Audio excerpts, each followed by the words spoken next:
cosine 120 cosine 80 degrees plus sine 120 sine 80 cosine pila ang B.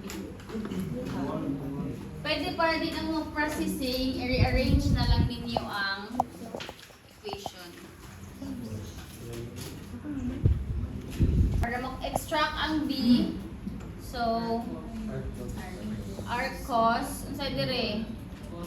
Cosine 135 na may equal, mahimo ni siya cosine 120 cosine 80 all over sine 120 sine 80. Igawa sa B is 158.50.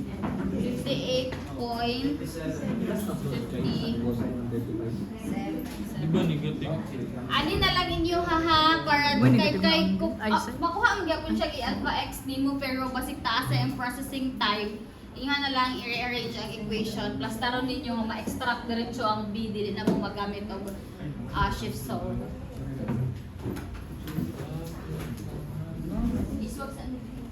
Solve sa nato ning tulo ay remaining 2 nga unknown. Unsay unahang gusto ninyo? Let's try to solve for A. Unsay gamiton pag A? Pwede na ta mo gamit og sine law because nanatay isa ka side.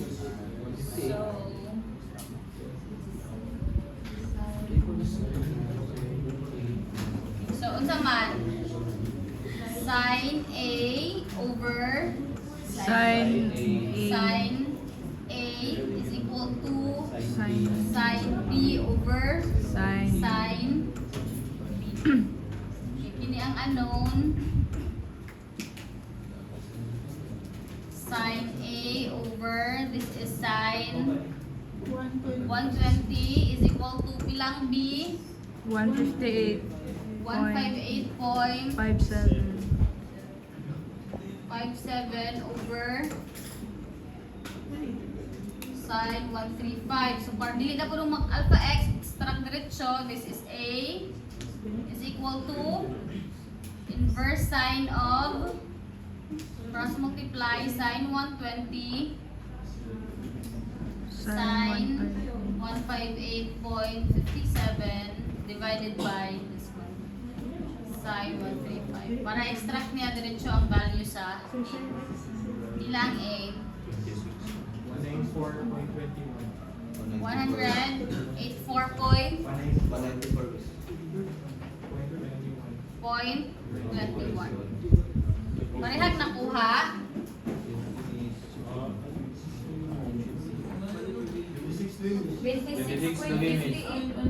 Pila?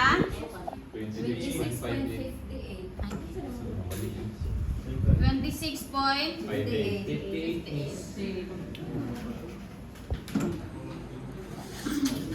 For the value of C, try nato mag-sine law na punta. So, gamiton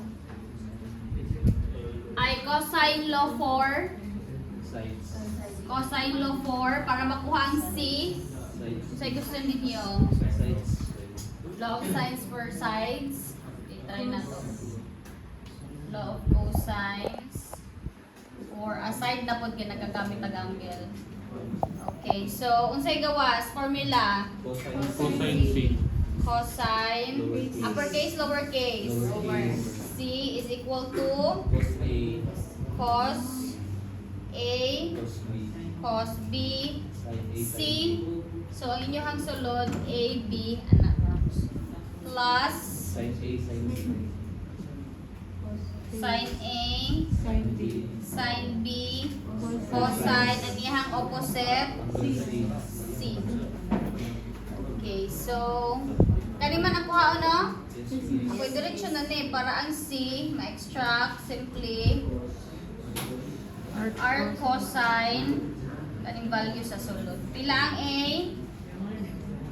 26.58 la ano? Pila ang B?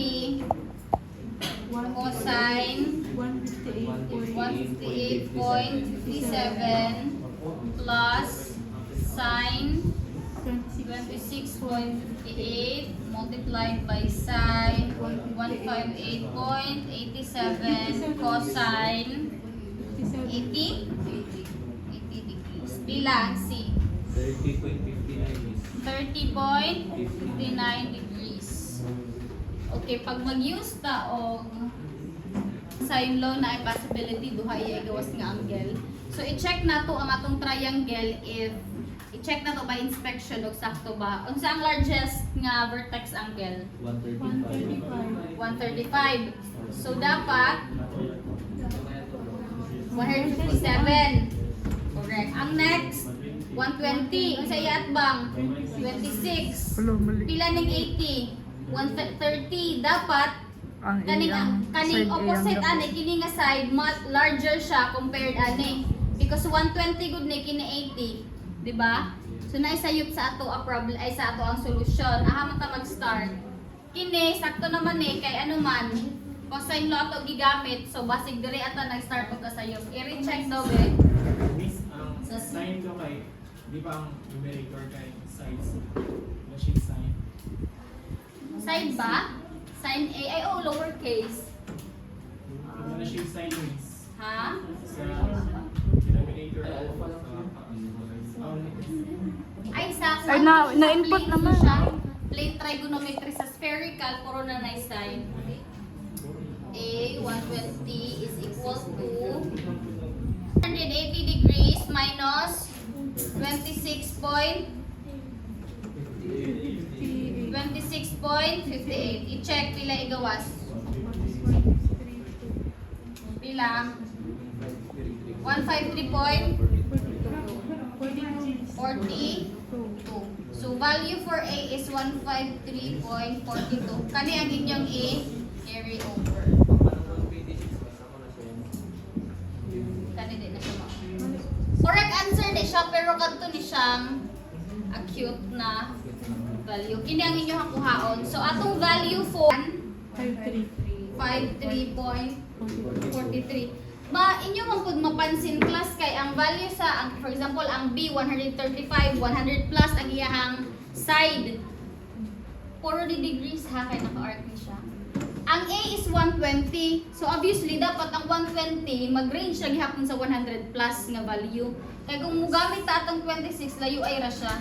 So ang C mamali pud ni